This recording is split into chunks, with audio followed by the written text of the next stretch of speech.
அதிமுக சார்பில் போட்டியிட விருப்ப மனு அளித்தவர்களுக்கு 3வது நாளாக நேர்காணல் தொடங்க உள்ளது. இதுகுறித்த விவரங்களை செய்தியாளர் யாதவ் பிரகாஷ் வழங்க கேட்கலாம். யாதவ் பிரகாஷ், வணக்கம். விவரங்களை சொல்லுங்க. 2026 சட்டப்பேரவை தேர்தலில் அதிமுக சார்பில் போட்டியிட விருப்பம் தெரிவித்து விருப்ப மனு அளித்தவர்களுக்கான நேர்காணல் நடைபெற்று வருகிறது.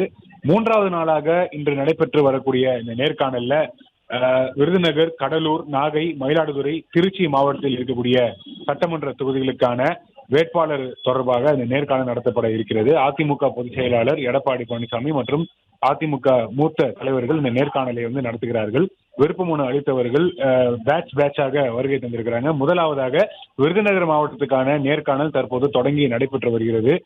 முன்னாள் அமைச்சர் KT ராஜேந்திர பாலாஜி மற்றும் நடிகை கௌதமி உள்ளிட்ட முக்கிய பிரபலங்கள் இந்த நேர்காணலில் பங்கேற்று இருக்கிறாங்க. அதனைத் தொடர்ந்து கடலூர், நாகை, மயிலாடுதுறை, திருச்சி மாவட்டத்தில் இருக்கக்கூடிய சட்டமன்ற தொகுதிகளுக்கு தொடர்ச்சியாக இந்த நேர்காணலானது நடத்தப்பட இருக்கிறது. அதனைத் தொடர்ந்து இன்று மாலை அரியலூர், பெரம்பலூர், கிருஷ்ணகிரி, தருமபுரி ஆகிய மாவட்டங்களுக்கும் நேர்காணல் நடத்தப்பட இருக்கிறது. பிளே ஸ்டோர் மற்றும் ஆப் ஸ்டோரில் இருந்து பாலிமர் செயலியை QR கோடு மூலம் பதிவிறக்கம் செய்யுங்கள். செய்திகளை உடனுக்குடன் பெறுங்கள்.